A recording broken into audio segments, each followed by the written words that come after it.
Hello, everyone. As Zeti said, I'm Mastura. Um, okay, so I'll just get straight away into our discussion. Just put a scene setting. Let me just share a little bit of information or news with you. I think if 2020 was the year of COVID, 2021 is certainly the year of digital assets. We are seeing phenomenal growth in all areas of digital assets. Some of are growing, which only takes months, and some only takes weeks to grow and to become investable. With major interest coming in from institutional investors all over the world. So, looking at this, we can't really, just dismiss it. And as a country, I think it's for Malaysia to have a look and to see where or possible and where are the potentials that could be useful to help us play a good role, if not a major role, in this ecosystem. With that in mind, we had invited four of Malaysian based players. They all come from different backgrounds. CoinGecko is actually a bootstrapping startup and has become the world's reference point on getting data for digital assets. And then we have OK Blockchain, which is a part of the OK Wave group of Japan, and they decided to actually put their roots up or anchor themselves in Iskandar Johor, which is something quite different from where CoinGecko is coming from. And the third one we have with us is Securities Commission Malaysia. And if you all missed it, Malaysia has been one of the early countries in emerging world that has created and regulated a digital asset exchange. There's three in Malaysia, and we are quite in front in that sense. And that has also brought some kind of calming effect on the investors, retail investors market anyway. And then the last one we have with us is Orion. What's that? Orion Dynamics, which is a part of the AirAsia group. AirAsia has actually announced itself to become a super app company in 2018, and it's really interesting that in 2021 they come into the blockchain area under Orion as a BAS, blockchain as a service company. So with these people or these guests on our panelists, we hope we can get real information on the ground about what's going on in this ecosystem, and actually can help us to figure out or indicate where should we be going as Malaysians, businesses, government, as well as communities that we should be looking at in the next few years at least. So without further ado, please let me introduce to you Mr. T.M. Lee, the CEO of CoinGecko. And I'll throw these questions for everybody. The same questions, but I hope, first, I would like Mr. TM to introduce how about his company, and what are some of the key things that he has learned in growing the company, and how can that actually help others to actually start something similar if they are interested in this area. Please, Mr. TM. Hi, yeah, thanks a lot, Mastura, for having me. And yeah, just to share a little bit about how CoinGecko sort of like came to be. We started the company back in 2014, 2013, 2014, when I sort of like discovered crypto. And at the time, the market was really, really small. And just by being involved at the time, I could see a certain things that I think will be potentially interesting. So number one is that the total addressable market. So like if you look at conventional startups, tech companies, your addressable market is always defined by a geographical region.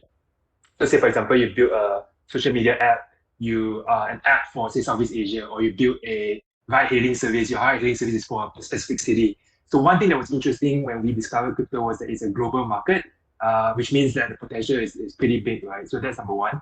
Number two is that because it's completely digital, there is a possibility that the advantage, you don't need to be sort of like in the Silicon Valley or in certain startup region for you to build your company. Like we could potentially build a crypto or blockchain related company from Malaysia, which is what we did. So so these are the two things that we saw, and then combine them together, we think that crypto by itself will become a platform of the future. So sort of like when mobile apps exploded when the iPhone was launched, we think that it will be very similar, that there will be a lot of applications, a lot of services that are built around this space. So of course, that's like sort of like a big picture of what we saw, but we just don't know when that time will come. Like this was like 7 years ago.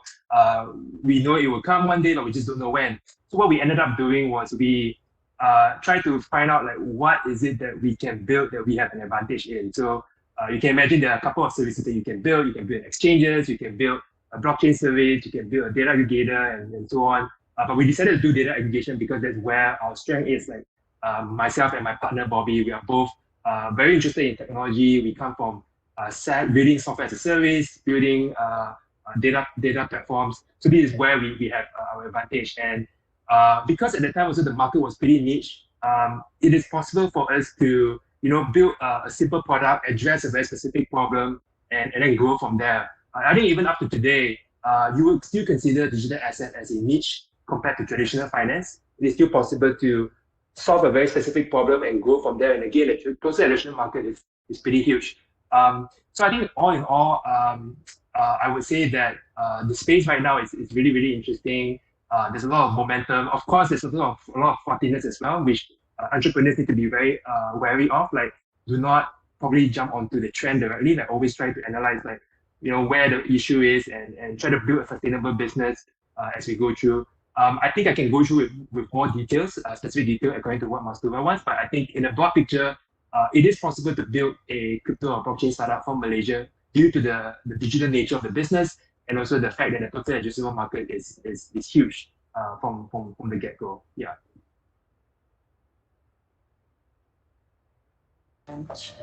Thank you, TM. That's a very good response, actually, and good sharing. If I may, I will copy it and put it in our Twitter account, and what you said about how people can be successful. So thank you for that. So our next panelist is Mr. Fukuda from OK Blockchain, and we hope that you can share your experience about building your business here in Malaysia. Please. Okay, thank you for your introduction. So I'm happy to have this opportunity to speak to you today. My name is Fukuda from OKWeb and OBC, and from Japan. Right, so can you share the document? Thank you so much. Next, please. Oh, old one. Okay, so it's a different one. Okay, so first of all, I would like to talk about OBC's parent company, OKWave Group Japan, and how our encounter with blockchain technology. And OKWave Japan, with over 20 million users based of Q&A community, has operating since 2000. 21 years in the industry. So this is a service where users answer other users' questions, and the users teach each other. And in return, the questioner sends thank you to the answerer. So as time evolves to complement the word thank you, users desire something more tangible. So at this point, OKWave brilliant the idea of sending Bitcoin along with thank you. So OKWave Q&A community are spread all over the world. Sending Bitcoin is way convenient and least expensive as compared to sending cash overseas. And in addition to record the answers and answers in order to prove to a third party that person had indeed made a statement, or here, okay, we began adopting blockchain technology. So in the future, so OKWave plans to scale up the Q&A service to more languages. With this, OKWave can create more community from all continents to help each other. So ultimately, OKWave Q&A services will become the mutual help platform for all. So next page, please. One more page, please. Oh, thank you so much. So at the initial stage of new OKWave investment at Medini Iskandar, OKWave decided to collaborate with University Technology Malaysia, which is UTM, and with good pool of computer science talents from UTM and other locals, OKWave established a development center in Malaysia by the name of OK Blockchain Center. In short, we call it OBC. So OKWave and OBC are working together to develop more applications using the blockchain technology to facilitate the overall OKWave community worldwide.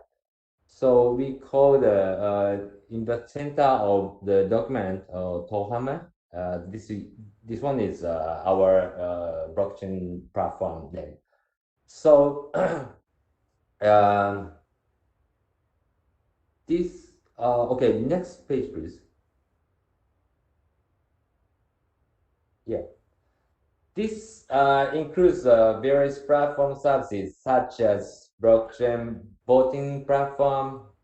We call it a BC Vote, and the certificate registration platform, we call it CRP, and blockchain e-wallet platform. This one is a wallet and the Citrus and more.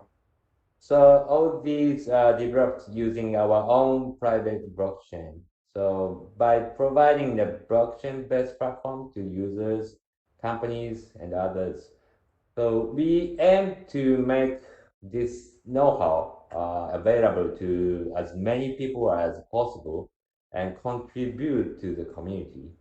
And we wish to extend the solutions worldwide with intention to use blockchain technology to solve as many problems as possible at community, national, and global level. Thank you.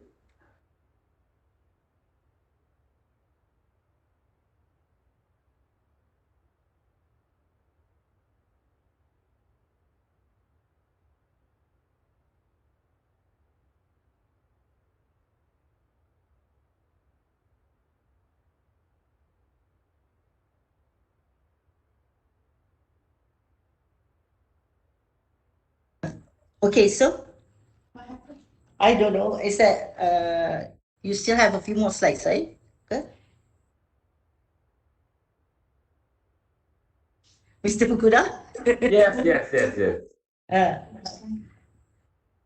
That's all. Okay. that's all. Oh, okay. For now at least. Yeah, for now. That's good. Okay. Okay, that's okay.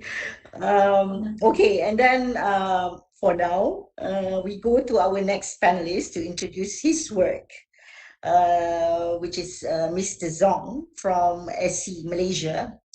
SC Malaysia has done great things by adopting the POC way of doing things. So we hope that Zong can actually help and share with us some of the things that he's done and whatever that's in his working in his pocket right now. Zong, please. Hi, good morning, everybody. Thanks, Kak Mastura, and thanks for the Might team for inviting me. So I think when the SC thinks about blockchain technology and digital assets in general, I think generally we look at it in two ways. So one is obviously, I think, what people are most familiar with and what TM tracks on a day-to-day or hour-to-hour or minute-to-minute basis, which is the crypto and the trading and sort of I would say the financial activities that are built on top of blockchain, right? So as Scott Mastura has already mentioned, in 2019 the SC introduced the guidelines and framework for digital asset exchanges. We now have three. If you haven't been living under a rock, you will know by now. They are Luno, Tokenize, and Synergy, which have been trading now for a while. I think one of the big reasons we did this was because if you remember, even back in 2017, 2018, where there was the first, I guess, sort of boom in the prices of digital asset, a lot of people were trying to get into this space, and at one point, I think we counted more than 50 sort of these so-called trading platforms that exist in one shape or form in Malaysia. And it was sort of important for the regulator to step in to ensure that only platforms that could meet certain criteria, including things like being able to keep, clients' assets safe, anti-money laundering, and also, making sure that you get, the right price, sort of exists in our market. And that's sort of why we stepped in, and now there's only three for now, right? I think the second part obviously is we are looking now at fundraising activity, and that's through the IEO platform. These guidelines were introduced end of last year. We are in the midst of now we have closed the application in February, and we're now in the midst of going through the assessment of these applications. I would say it's quite interesting. I think people have taken on different flavors of their submission. So it's something that we'll work through, and you'll probably see some announcements probably at the end of later part of this year. Yeah, on that. But essentially, I think the idea is to, if you think about the capital market, it was traditionally whether it was equity or debt, right? When you intend to do fundraising, I guess we are now introducing the sort of like the third limb, which is using an offering of tokens, digital tokens, as a form of fundraising instrument, right? So it's pretty new, right? And I think we are trying to facilitate some of this to help our budding startups and people with interesting digital value proposition and ideas to fundraise. And it's something that the SE is trying to innovate together with the industry and eventually with the platform operators that we eventually register and approve. Yeah. So that's really related to the crypto asset or digital asset space of things. Obviously, the other thing that we are also looking at is about the applications of blockchain technology in the capital market. So as Mas mentioned, we did, I think, a couple of years ago now, a POC on Project Castor, which was trying to see how blockchain applications could apply to our capital market. If you think about it, in the old world, the capital, well, not so much the old world, but in the traditional world, the capital market was really built around centralized intermediaries. So, the biggest example is Bursa Malaysia, which is a centralized exchange. And sort of the exchange sort of makes sure that, certain things happen and there is fair exchange of information, people's orders get executed. And that's sort of the sort of centralized model to capital market. Even if you didn't have the exchange, you typically would have a broker involved and things like that. And I think over time, this has created an entire value chain built around centralized sort of institutions. Now, along comes blockchain technology, that sort of promises to be able to decentralize some of these activities. And we're looking at how this technology can help us within the capital market. I think one of the first few things that we quickly think about, if you've ever worked in a financial services company, is things like having to do continuous reconciliation, right? Because people are sending information back and forth with each other, and it sort of needs to flow through different systems and stuff like that. And a lot of times people are just sitting around comparing, okay, this is my data that I got from system A, this is the data I got from system B, I need to try to make it match. And we think that the first step of closing that gap through blockchain is, if you can put everything on sort of like a shared database where everyone can trust and agree on, that could already save significant manpower and hours in doing that, and could possibly be a big cost takeout. But I think so there are different things that we are experimenting with. You have also heard, I think Bursa, Malaysia has also run two projects now. I think one on SBL was stock borrowing lending, and the other one on the bond issuance out in Labuan, on the bond insurance platform. Sorry, there wasn't a bond insurance yet, but this is something that they're working on. So I think the capital market is quite interested with this information. With this new technology, and we're trying to understand it better from a technical perspective and see how it can apply, and what are the impact that it will have to our market. But also, I guess as a regulator, we always need to talk about the risk that these things pose into our market as well. So that are broadly the two things that the SC sort of looks at from a capital market regulator perspective, digital assets and blockchain. And happy to get into more details when the question comes. Yeah, but maybe pass it back to Kak Mas, and we can go to Tommy.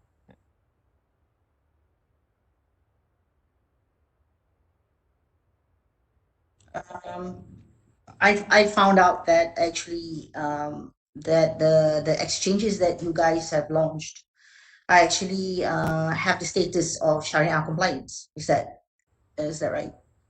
Are you guys Oh, have any plans in anytime soon to actually incorporate some parts of Sharia element into whatever capital market works that you guys are doing? okay, so that's a good question. I'm sorry, I missed that earlier. Yes, clearly I'm not a Sharia expert, so let me caveat that up front. I think at the end of last year as well, our the SC Sharia Advisory Council did opine that digital assets, if they're traded on registered exchanges, could be considered Sharia compliant, and I think that was I would say a significant breakthrough. I think in terms of thinking, I can tell you you know there was long discussion about how digital assets were going to be classified and things like that. But yeah, so eventually we sort of the advisory council that advises us sort of landed on that, and I think um yeah, that's the sense. So I think for the work on blockchains, we are looking at it also from an Islamic fintech and Islamic finance angle. Clearly, there are people who are also trying to build and explore on this. Not sure I can share too much at the moment, but it's definitely also something that we're looking at from our point of view. I think especially when eventually when we get IEOs and some of those tokens come to the market, some people might want to market them or classify themselves as Sharia compliant. Now, how we go about to assess that and classify some of this will be very interesting and very important as we move forward. Yeah. Mm. I don't know. I mean, from in my personal opinion, is that having that extra edge um, of having this definition or value add of Sharia compliance probably could do Malaysia well. That's where I'm coming from. So I look forward to works that you guys are working on and hope it will work out that way, right? Okay, let's go to the next one. We've been talking, this is purely blockchain play rather than digital asset, but it's just that it's being done by AirAsia, and I thought it was very interesting because AirAsia really have gone big, really, really big globally on digitalization. And they have also announced that they wanted to become a super app. That was in 2018, before pre-COVID. So now that they're here with Orium, and Tommy is heading Orium right now, Orium Dynamics, which is handling supply chain management, warehousing for aviation. So let's hear from him about his work and how does where he sees that this is going, and if we can make a big dent or a big impact on the global aviation industry. Tommy? Yeah, thank you, Puan Mastura. Thank you to my team to have us here so we can have a discussion a little bit about our works. So, name is Tommy Saputro. I'm with AirAsia, Asia Digital. So basically the initiatives started actually in 2019, so pretty much before COVID. We have had case basically, right, between the aviation player, between the airlines. There was a rising trends on how to resolve supply chains, supplies to the airlines itself. So the initial thoughts was basically how we can actually share parts together amongst airlines, right? So because usually in airlines, in aviation industries, airlines will get the parts directly from the suppliers, from the OEMs. But we know that in the airline industries as well, there are big airlines with significant supply of parts, and there are also smaller airlines with less significant supplies of parts. So the questions is always is how do we actually can generate a sort of like a sharing economy between the airlines to help the airlines when they need in terms of, for example, in case of AUG or aircraft on ground, where one airline's potentially stranded in another airline space, and how do we actually help with each other? So one of the let's say issues or challenges is different systems of airlines where exchanges of parts between airlines will then become a little bit of issues, and all is basically pay performance. So one of the initiations was to digitalize these efforts. And the other challenge is because aircraft parts are pretty much regulated and certified. So there's a lot of we need to build a trust into the systems of let's say exchanging parts. And one of the technology that we found very suitable to these needs is blockchain. So we've started venturing with Hyperledger Fabric. So it's a permission based blockchain network where we sort of do trace and track of parts, aircraft parts, in between stakeholders. It can be us airlines up to the MRO, which is the maintenance, repair, and overhaul organizations, and so on. So through this technology, we build a platform. It's called Orium Dynamics. The platform it was built and done basically in 2020 and 2020. And we sort of like put into the baseline is actually an inventory management system where we have the aircraft parts basically loaded there, and the essential information chain or hash into the node, right, into the blockchain network. With this, we enable exchange of parts between different parties, different stakeholders, different parts. When we had that ongoing, so this will be integrated in the our first parts marketplace. We will launch it very very soon. We have another spin-off for digitalisation, which is ADE, Asia Digital Engineering. It's an MRO company that would also build a supply chain parts into the aviation. So the question is, what is true here, right? So what's propelling the user use case? So again, if we are going into, especially in this pandemic era, COVID is one of the most industry that get hit the most, right, from this pandemic. So the rise of the needs of used parts are actually in rise. Usually, airlines are buying new parts from the OEM because genuinely they don't want to sort of put a risk into an operations because of a part that costs probably 1,000, 10,000, even 50,000 US dollars, right? They don't want to risk that to buy something used, right? Because they could potentially break the operations. But actually, a used part is as good as new as well, because if it gets maintained, overhauled, and so on, it's actually as good as new, and it has a life cycle. So the question is then, how do we enable or empower the used parts marketplace while bringing trust? Because if the parts information in that marketplace will be able to show that these parts are actually maintained properly, then they will increase the trust of the potential buyer to buy those parts. So these are all related to workflow management of the parts itself, and it's somehow related also to digital twins to the parts. So these are all technology challenges that we find with blockchain.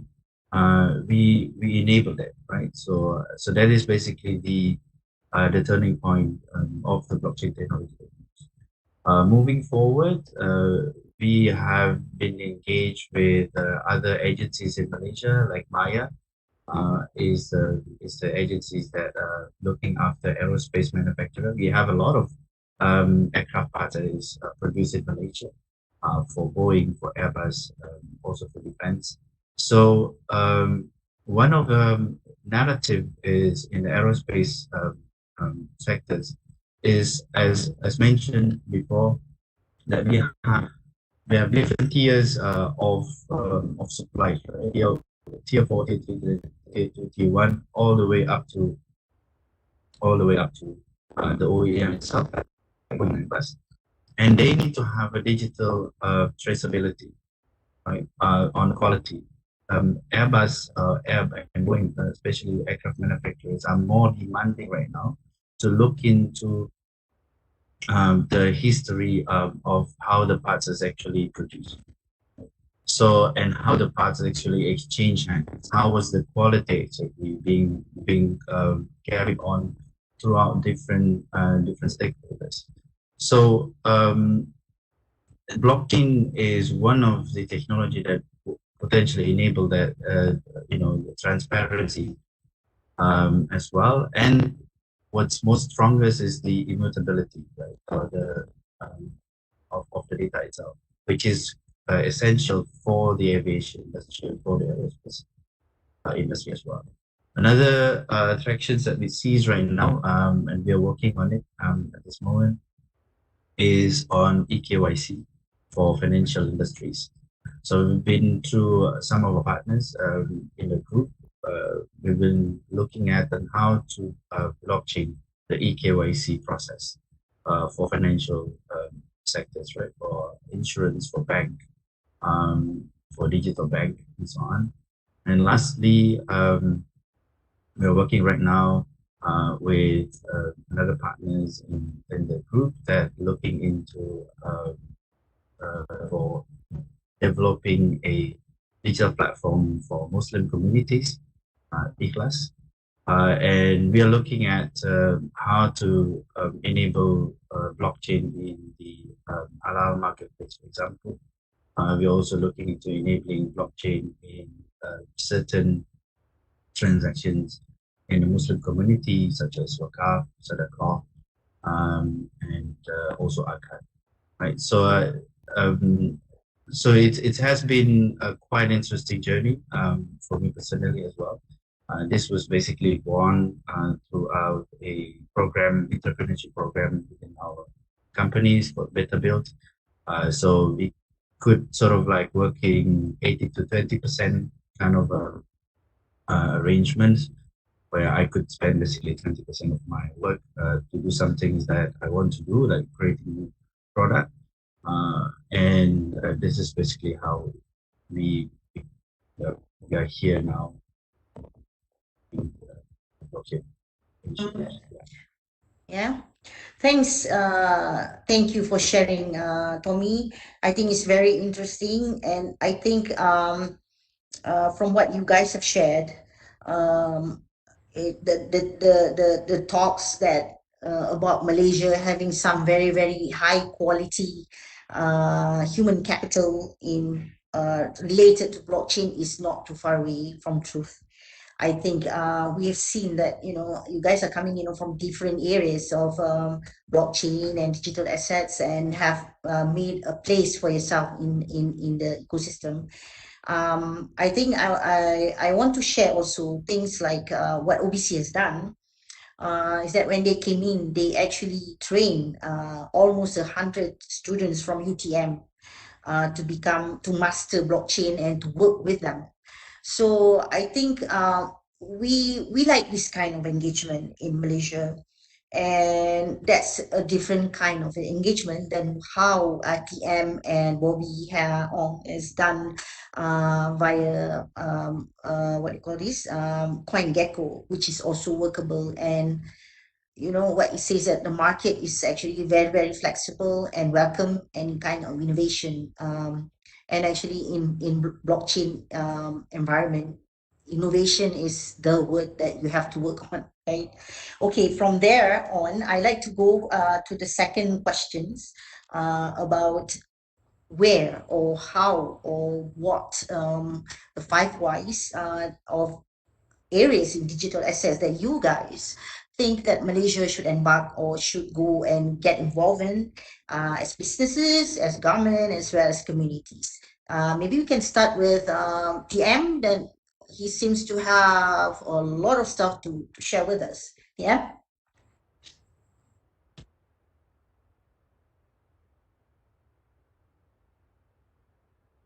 Hi. Yep. Sorry, I just muted.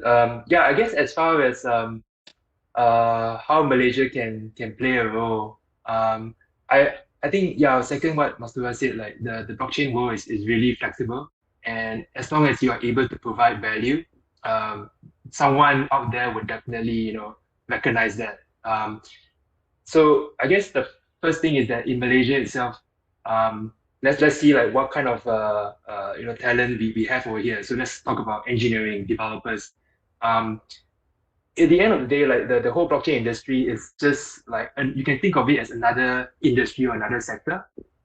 And as an engineer or a developer yourself, you can always come in and build a product, right?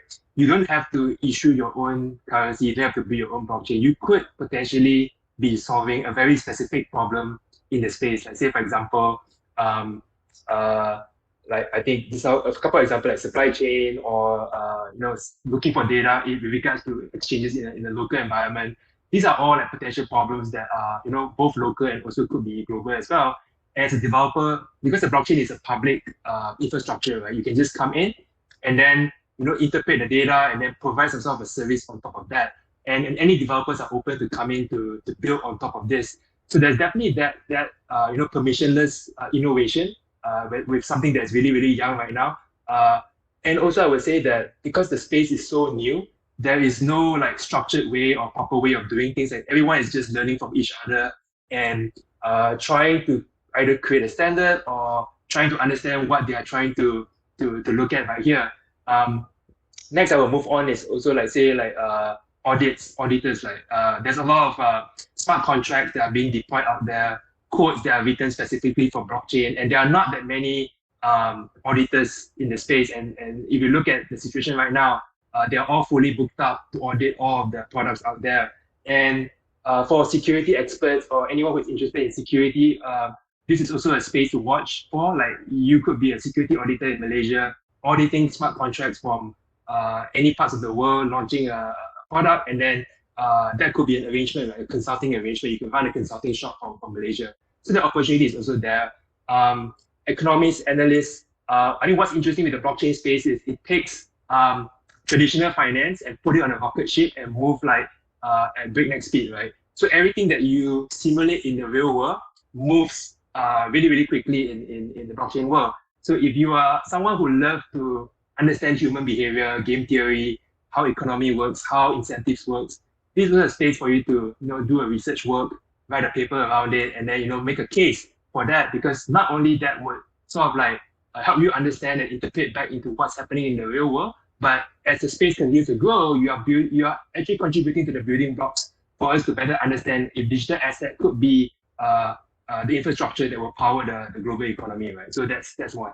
And then finally, we recently saw with things like non-fungible tokens, it really opens up the possibility to people beyond developers, engineers, or economists.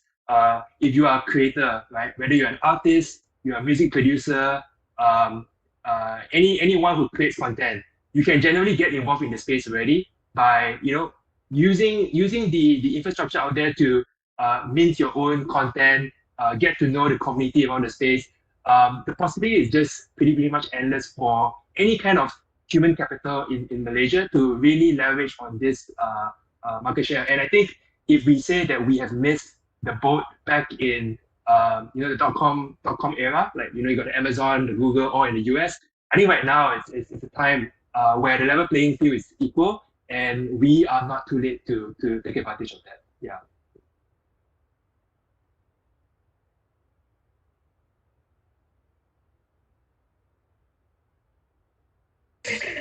Oh, that's great input. Any trading tips before you? No, I'm only kidding. But you're most welcome to share.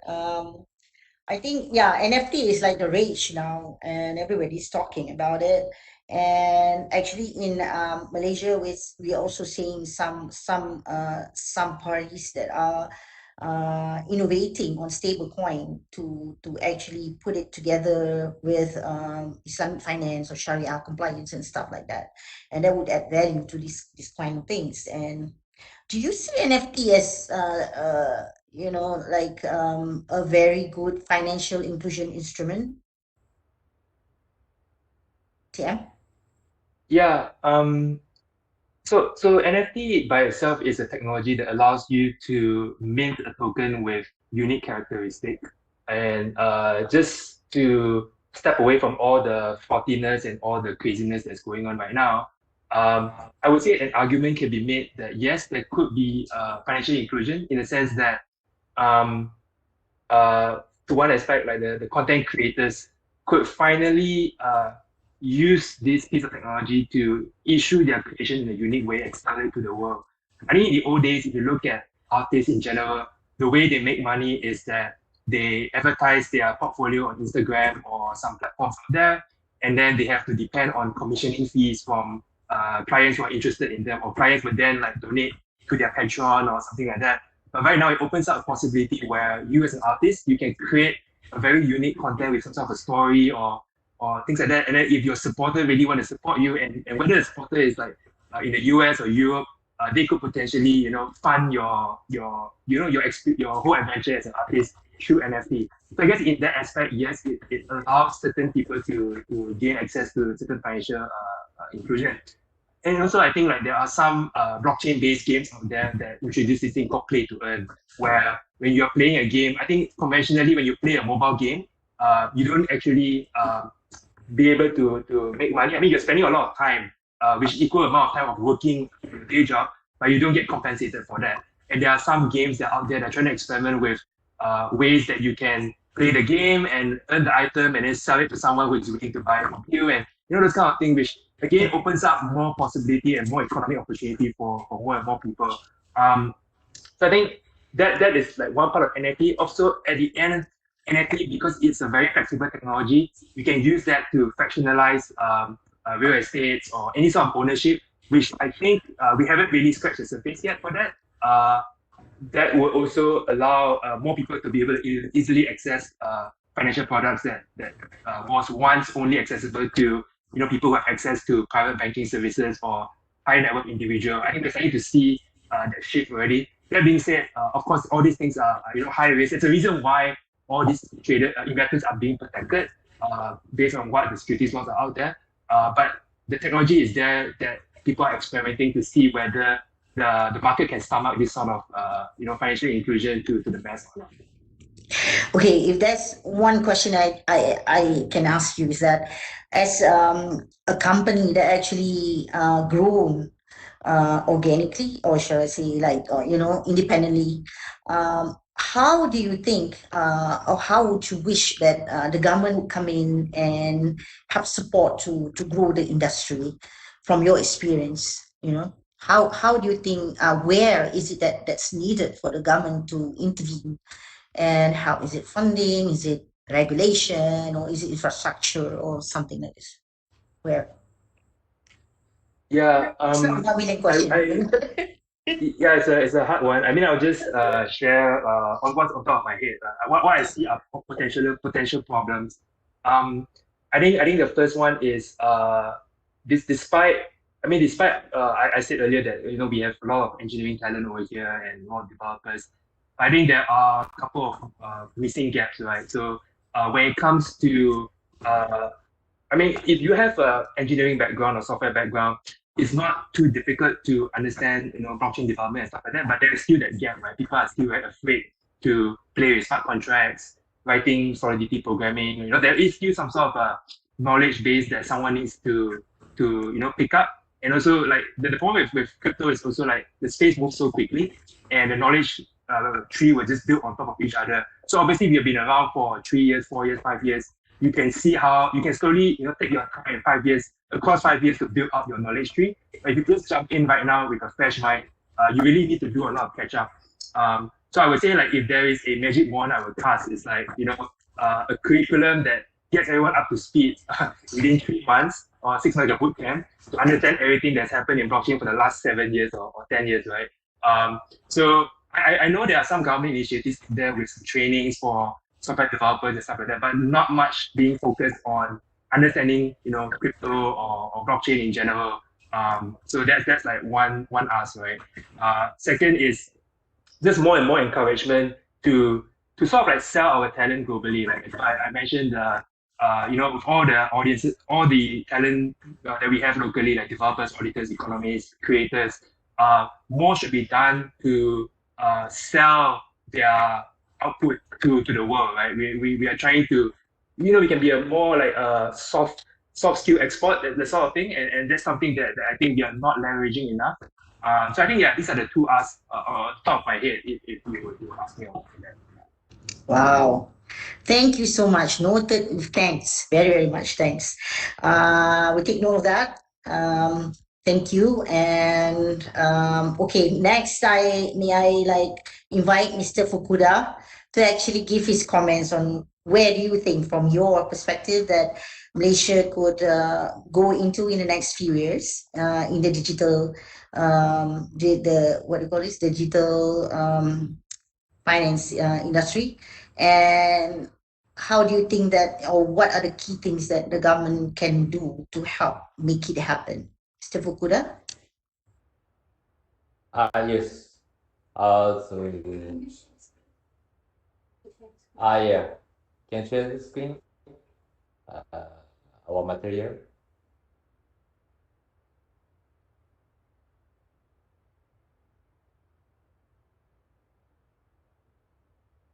Okay. Thank you so much. So these are the projects we are currently talking to our clients. So I'm sure this will include projects that you are more familiar with. So I'd like to explain the clockwise from the top of item, which is data management. So data management and grouping any entities can use blockchain platform, update their important documents, and get synced immediately. So in the conventional consensus approval loop, you,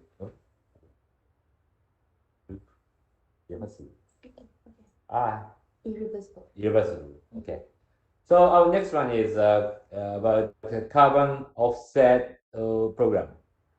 In carbon offset program, blockchain will have to validate the data of carbon versus certification issues.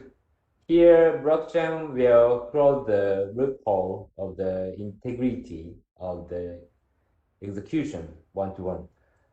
So next one is NFT-based token. Unlike conventional DC, requires vigorous regulation. So NFT is a simpler solution. NFT allows regulating values within a closed community without liquidity process to fiat currency. For example, art communities, music communities, work time. And next one is shipping logistics. Blockchain helps to strengthen the integrity at every level of the process, such as recording shipment details, time, rule, and more. And here, blockchain will close the loophole of the integrity of the execution one-to-one. So next one is a wakaf. Wakaf is an Islamic endowment of property, which includes monetary, time, assets, services to be held in trust and used for charitable purpose. And having the integrity well maintained, it will be able to sustain good free education to the community. This is one of the examples. Okay. So next one is urban farming traceability. This is an interesting effort. Recent trend showed urban farming efforts is increasing. So there are two benefits. One is for growers. It will cultivate waste composting exercise. Number two is for environment or sustainability. It will reduce landfills. So here, by using NFT solution, so growers can be rewarded with tokens. This in return can be used to redeem exemption or waiver in taxes such as white rent.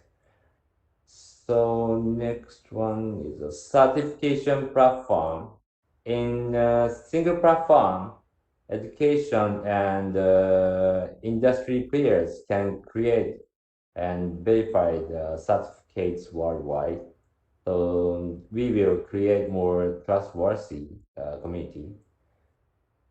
So the next one is supply chain certification platform. So in supply chain, various issues can occur, such as defects and contamination. So having blockchain in place, the backtracing can happen in as short as 7 minutes, as compared to months using a conventional process. This is the study based on Cadbury's non-halal ingredients contaminations issues. So it could have saved billions of revenue and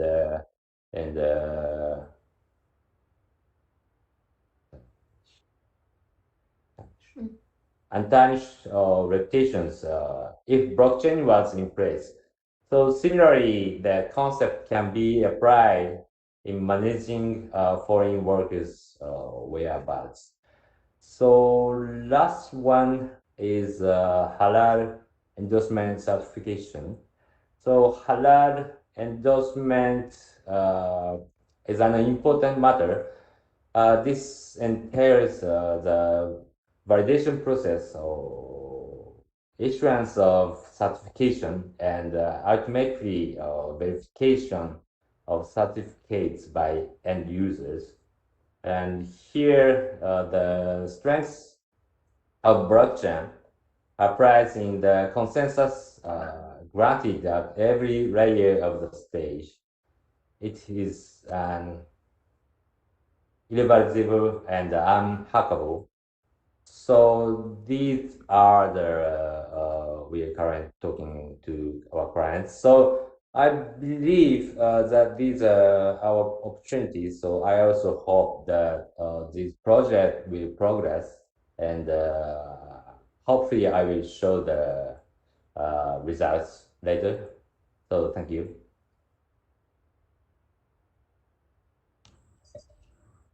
Is there any particular project that you're working on and on any of those things that you shared just now? Or all right, all of these. All of them. Yep.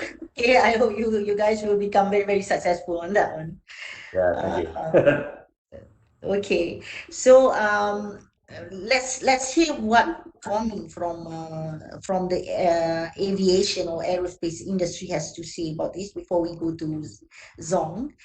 Tommy, where do you think that Malaysia can actually benefit from the development in digital assets right now? And what is it that you need the government? How do you see the government should intervene to actually make it happen?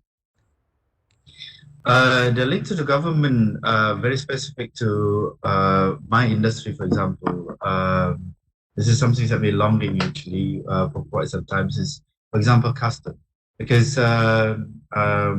in terms of parts, every or aircraft parts, they're exempted from custom. Most of them, not all of them. Most of them are exempted from the custom operation tax. But the thing is about reconciliation, right? So how do we reconcile data between, and I think it happens in a lot of industries as well. How do we reconcile data between two organizations? In this point, is basically the customer and us, right, as an airline or as a user. Uh, Sorry. So these are the one of the items, for example, that I think that if we can look into this particular topics, then we could. This is definitely would be a breakthrough uh, for Malaysia, and then especially in the aviation sectors. We can do this together with the government. So I think that is one of the items that probably we could work on with the government next. On the other side, yeah, again, the items with how do we bring Malaysia talents into the blockchain space, as Tia mentioned just now as well. So how do we engage this basically in a level of education or reskilling, upskilling that we are doing. So that will be also interesting to see how do we do it. I'm standing right now in the Red Bit Academy, so we are trying to do that in the for the Malaysians. So how to basically upskill, reskill the current talent. We are doing that as well in our own company. We sort of looking at engineers who want to be data analysts, engineers, software engineer, for example, and bring this skill, for example, blockchain technology into the skill sets, right? So not only like mentioned before as well, TM and Fukuda-san also mentioned it as well in his slides, that really is that blockchain is applicable to most of enterprise or industry issues or challenges, and it can propel that into the next level. But just as I mentioned previously, this is a breakthrough in aviation industry where certifications, trust is highly needed in a highly regulated industry such as aviation, right? So on another part is also the discussions with the aviation authority as well. So how do we generally, right? So basically, generally, how do we digitize these sectors, right? How do we digitize or bring digitalization into aviation sectors. And that can also only happens if the aviation authority is also getting into the trade itself with us together, right? Coming in again, like what we are trying to do right now, putting blockchain into parts inventory. So the whole life cycle of that part, it's pretty much recorded as such that is secure and immutable. This will bring more trust as well to the regulatory. But then again, the regulatory body itself needs to open themselves into these innovations. And as you exactly said at the beginning, the key word here is innovations. How do we innovate from the current status as of now, the business as usual, right? Towards this breakthrough technologies. That's how my personal opinion.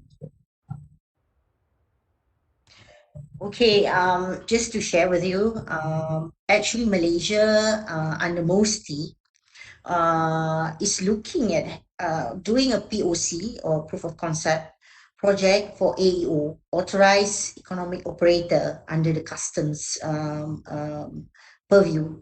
So I think it's been identified, it's been announced actually, says that we haven't launched it yet or we haven't really gone into yet. I think it's coming up very soon. If I think that would answer part of that hope that you're giving. But I think the main thing is that if all three, two native to this ecosystem, CoinGecko and OBC and Asia, who's a conglomerate that's coming into this area, if the three of you, or all of you, are saying that we should really be looking at how we can benefit from human capital, then that's probably one of the areas that actually Malaysia should really look at and capitalize on it. I think that's what we can summarize from there. Okay, but before we actually summarize the whole thing, let us hear what Zong has to say from regulatory point of view. Zong, where do you think we should be going next? Yeah, I think from a regulatory perspective, obviously, Fukuda-san and Tommy and TM has provided lots of use case that people can work on, right? And I can tell you that there's a whole lot more, right? Especially in things like halal, in things like supply chain, given that we are a large, export economy, but also in things like I think public services, in medical services as well. I think the bugbear that I always have is, even I think now with vaccine, someone's doing something with that, right? With so some interesting applications happening. I think from a regulatory perspective, really, I think um what we tend or what we intend to do is to provide the regulatory certainty to people to say, look, this is what you can do, this is what you cannot do, and sort of if you want to do it, this is the right way to go about doing it. And I think through that, at least from a regulator perspective, that gives certainty to the market, to the private sector, to say that, look, then we can build our business this way, and this is the way we can go about doing it. Do we need the right license and stuff like that? So I think regulatory certainty is quite important. I agree with Tommy. I think from our own POC as well, we did explore cases where, at some point, do we need to eventually be part of the blockchain, right? So as a regulator, if I want to have data real time, for example, if I want to be able to see the whole chain real time, do I eventually then need to have my own sort of blockchain capability, to be part of the chain, to sort of, you know monitor the system, but also to perhaps contribute data to that database, to that overall database as well. So I think these are interesting questions, and like you said, these are innovation, right? As a regulator, typically I only collect data, and I don't typically provide it back, but it's definitely something that from a regulatory perspective needs to change, especially, well, maybe not change the whole thing tomorrow, but certainly in baby steps, because there is value to be had, right? So from a regulator perspective, I think Last time it used to be I'll only get data like, at the end of every month, if I'm lucky, right? If not, it's the end of every quarter. But now if I'm on the blockchain itself, I can see the data in real time. And from a supervision and surveillance perspective, that's actually very powerful because we can do a lot more analytics and do a lot more real-time action on top of that. Right. So I think that's one part of it, which is around providing regulatory certainty. The other part, I think, from our perspective, is that ultimately it still comes back to our core mandate of trying to protect investors as well, simply because Malaysia is still, I guess, a hotbed for certain scams and fraud and certain untoward illicit activities, and that actually creates negative issue and perception of the industry, right? And it's something that we are actively working on in trying to one raise awareness amongst our community, amongst our investors, right? Not just in the Klang Valley, because I think in the Klang Valley everyone would have heard about crypto and stuff like that, but also outside as well, right? We shouldn't forget that Malaysia is not just KL Selangor, right? It's also Terengganu, Kelantan, it's also East Malaysia, right? Borneo, Sabah, Sarawak, and stuff like that. And we're trying to build more awareness so that people don't fall into these scams and illegal activities. They get burned, then they think this is like a complete disaster, and it's a bad industry to have in our market, which I don't think it is, right? We have heard a lot on the panel about the innovative things and businesses that can be built out of this. And if we catch some of these guys, I think clearly we do want to take on enforcement action. But I think the main point of all this really is to make sure that our investors and our community and our rakyat remain well protected and informed, right? But also to try to maintain the integrity and the reputation of the industry, so that you guys are given sort of the right space and environment to grow, and there's no negative stigma around working in the blockchain and the QLS space. So that's from my perspective, Prama. Kizong, I have a question for you. I find that the framework that you guys used for creating the exchanges was very interesting, because you came in from innovation point of view, and you use sandbox approach, which actually, well, even if people say okay, it's limited and they can have other options to trade as well, having it in the public in that sense has actually calmed the market a little bit and helped the public to learn about what it's all about. And that's, like you said, accountability. And you can't have a market. And on regulatory side, we know your main job is to actually, an ordinary market is the thing that you have to do, right? Would it be possible actually to look at this and to replicate the same framework for the newer, emerging things that's coming out from what do you call this, from digital assets industry? Well, maybe not so straightforward like in DeFi or NFT and stuff like this, but would it be possible for SC, for example, to create some kind of a sandbox ecosystem that would enable our smaller players like CoinGecko, who have some really, really specific ideas that they can actually develop within a safe environment, like you did for exchanges before? I don't know. I mean, what do you think of that? Yeah, I think in general, so this is either you call it the limitation or all the power that comes from being a regulator.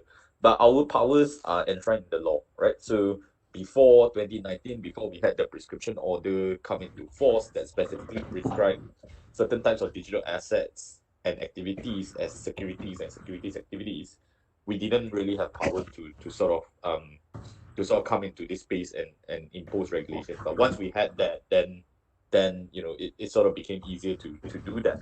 Um, I think I still come back to the point, my first point earlier, which is to provide regulatory certainty. So we are slowly building out this ecosystem, right? We started with the exchanges because that was what most people were interested in. And we have started now to go into the fundraising part, which is the IEO stuff. And oh, I forgot to mention that we also now have regulation for custodians. So people who want to offer, whether it's retail wallets or whether it's like, the more institutional grade sort of custodian services, those are also now available. You can come to us for registration to make sure that things we make sure that things are done properly, right? These guys are not going to run away with your assets or with your money, and they have the right, at least the bare minimum.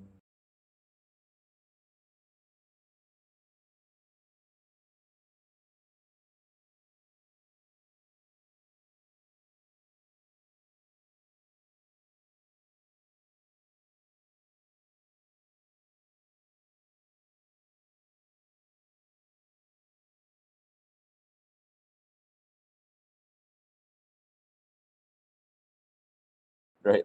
Through our affinity program, people can just write in, arrange for a meeting, and typically we will provide the right regulatory guidance in terms of, okay, is this regulated or not, even in the first place, right? And that was what we told TM, I think, and Bobby a few years ago, that you guys are okay, collecting data and just publishing that. That's not really an issue, right? I think that's how I met Bobby and TM all that years ago. Anyway, so I think we have done a lot of that, and I think if something is not where regulation is not required, I think then it's okay to go ahead, right? There's no issue. Just whatever I think Tommy is building, just utilizing the technology for certain use cases will probably not fall under our regulation, right? So there's no need to burden Asia Digital with or Orium Dynamics with even more regulation than necessary. So the whole idea is trying to, so if something requires then regulation, then the question then moves to, okay, then what is the appropriate level of regulation, right? So we're trying to get to a level where this is the risk, and because of this risk, this is roughly how much protection we will need for investors. And obviously, if the risk goes up, then we need a bit more protection and a bit more protection, right? And it's about trying to manage that balance so that you don't get hit with like the 100-page, 200-page book just to do like a small project. So I mean, we're always open to conversation. I think there are, if you follow us and the conversations that we have and our thinking, you will quickly realize that we care about quite a few things, but those things are the important ones we feel. And as long as you can play within the rules for these few things, so things like obviously money laundering, client asset protection, rights of investors, being fair to investors and stuff like that, and all parties involved in some sort of transaction, typically we are okay, right? Then you can build, and then you can create whatever you want. I think um with with NFTs and DeFi, obviously, there's new things. I was talking to TM before the call, like, okay, maybe we're gonna want to spend a bit of time thinking about NFTs. Maybe 3 months or 6 months later is gonna be something else. So, but I think we can only see and deal with things as they come up. And if people wants to come to us with concrete proposals, I mean, always happy to have a look and see what is it. Yeah. Okay, great. I hope the listeners heard that SC is open to listen, to hear from you. If you have very, very good proposals, they open to talk with you. I really like that, because I think that's where the traditional view of Securities Commission as regulators is a hindrance to development, or put a limit on things that you can do. Is actually what SC is doing right now, is regulation as an enabler to help you focus on your work on innovation and make it happen, really. So I think it's just a guideline. So I think that's why I mentioned to you about that sandbox thing. I think it's very interesting, because people who wants to try things will feel a little bit safer than otherwise, one layer safer. So I think that's we have covered everybody and almost everything. Can I open the floor and ask if any one of you would have any further opinions or things to say? So I mean, free for all now. Tommy, you have anything to say, or TM, or John, or Mr. Fukuda? Yeah, probably. I just want to add that we are now working with many with Maya and also Malaysian aerospace manufacturer. So just to add, basically the impact to the Malaysian industry, that with this basically will propel them into a better position in front of OEMs like Boeing or Airbus, because Boeing and Airbus is also going through digitalization process right now, and they are asking all of their suppliers, and Rolls-Royce as well. So they're asking all of their suppliers to be digital as well, and potentially blockchain would enable them to have a connection between the suppliers and the OEM.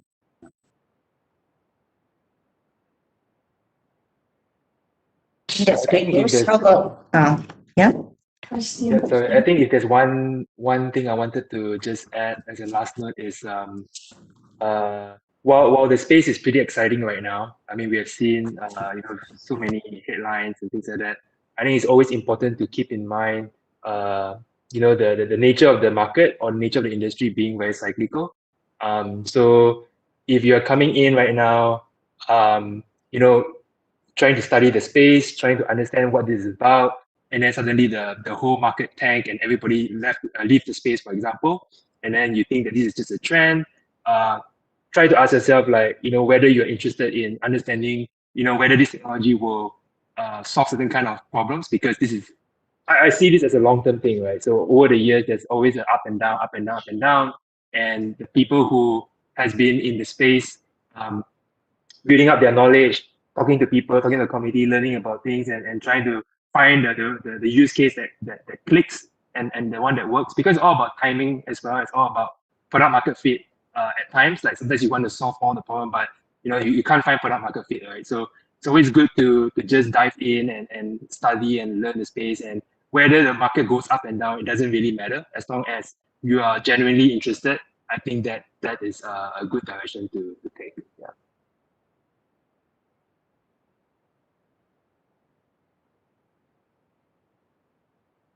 Let me Okay. just also add on. I Yeah, my think question. SC is balancing. Sorry. sorry. Was there a question? Yeah, yeah. I mean, somebody said something is not. Oh, that was me. But if Okay, you have a okay, question, okay. maybe you Yeah, ask no, first. no, you talk first lah. Oh, okay. I think just to add on to what TM mentioned earlier, I think the short message is sort of don't get swept up in the hype, right? and go like pump pump pump pump pump and then to the moon and all that. I think don't get swept up in the meme sort of culture. I know it's very tempting, and when the whole Twitterverse and everyone is talking about all about that, I think it's quite difficult to sort of separate yourself from that, especially if you read all these threads. I I I I I always tell people, I think when you think about this space, it's always fundamentally it's still a piece of technology, right? And technology is only useful if it's being able to add value in the real world. And if if you go along those lines, then if it can solve a real world problem, then that will bring it more value, right? So value doesn't get created out of thin air, right? It doesn't work that way. So it's important to sort of, I guess, be careful when you're trading. Don't be overzealous or over enthusiastic, especially if you're starting out. I think for us who have seen this space boom and bust multiple times, it's sort of important to keep that in mind. Yeah. And don't get Okay. wrecked. Oh. We have a question. It's actually for everybody, but It's actually targeted to SC. SC is balancing between protecting the rakyats and government's interests and promoting growth in a new technology. Wouldn't it be better to be a bit more reactionary than ephemery? From Jeremy. So Yeah, I think I've met Jeremy a couple of years ago, but it's been a okay. while since COVID hit. I think it's a fair question about what the regulatory stance should be. I think the risk I think of being too reactionary is we're accused of being very slow, right? There's always this sort of accusation that yeah, the government's gonna take 3 or 4 or 5 more years until we get something, and then and there's no certainty in the market. So I think that stance has largely shift and changed. I think not just for us, but for other sort of regulators as well that I look around in the region. If I look at my peers, we are building, we are looking at the trends more and more and trying to predict better and better so that we can prepare ourselves. I mean, it's not easy to try to understand blockchain, right? Just like it's not easy to understand AI and machine learning or whatever new stuff. I think people are now talking about quantum, and I'm scratching my head. I'm like, oh my god, how am I gonna figure this out, right? So we ourselves, I mean, it will be a dereliction or a duty if we don't take the attempt to understand this better so that we can apply the appropriate regulation. The risk is, you take a long time and then the regulation that comes down is either too light or too heavy, right? And both are no lead to sort of bad outcomes. So we're trying to find that balance as well. And the only way I think that we can find that balance is if we as the regulators sort of understand the technology better. So that's why you'll see why we are at tech events, we run our own conference. We are trying to figure it out ourselves so that we can make better policies and better regulation for people. Yeah. So I would say that's why you see us being um a lot more proactive, I would say, compared to before, simply because I think it's all new for everybody, right? We are not in the industry, right? Like DM and Tommy and Fukuda-san. So we have, learning and catch up to do, right? And so that's why we are being very proactive, especially when it comes to emerging technology. It's not just for blockchain, I would say. We are doing the same for across all the other sort of emerging technologies that's coming along as well. Would any other panelists have an opinion on it? Hi, this is Fukuda. So actually, so when I talk to clients, so some guys confuse the difference between the cryptocurrency and the blockchain technology. So some guys said really scary. So still wondering to how to run the blockchain to the client. So we will have to show the result as soon as possible. So I'm gonna try to do my best. So yeah, it's my concern in this industry. Yeah, I would say I think Fukuda-san, if your clients or yourself have any doubt, it's good to reach out separately, and then we can obviously have a discussion. Yep. But in general, I think what's a capital market activity, right? A capital market activity revolves around fundraising, right, as an Yeah. activity, and the trading of financial instruments as an activity. So at a very broad principle level, if you're not doing those things, you would probably not be a security. Yeah. So, but if again, like I said, our doors are always open. You can always, your clients or yourself can always reach us, and we can always have a discussion about specific projects and what it actually does. Yeah. DM, you have an opinion? No. Give me license. No, I'm only kidding. Okay. Okay. I think it's very interesting discussion, right? Because regulators have always looked negatively earlier. That was just a few years back. And for a country like Malaysia, I think our SC can't just sit back and wait for others to decide for us. So I think testing as what they've done has been quite good. But I do not know how it's going to go in the way forward because things are getting more and more complex. So I think SC would have to decide for themselves on that one. And I think they have to play double role there. You know, affirmative ways as well as reactionary. Both ways have to be done. So I don't think they're gonna they're gonna leave anyone behind. Okay, so I think that's all the questions we have for today. And it's been a very, very good discussion. I've learned a lot from you guys as well. And I think the listeners have mentioned that they have learned a lot from you guys as well. I hope we can repeat this again in a year or so, and we'll see how far we've gone.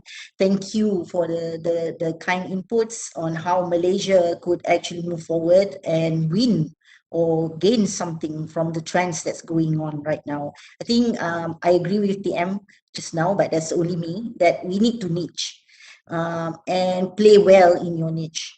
So I think with that, I would like to thank everyone and for joining us here with the panelists today. And we are going to put this video on Mike's YouTube channel as well as all our social media outlets. Yeah. Okay. So that's it for now. Thanks everyone, and we'll see you again. Okay. Bye. Thanks everybody. Thank you. Thank you. Thank you. Bye bye. Bye. Take Bye. care. Thank you. Ta-ta-ta.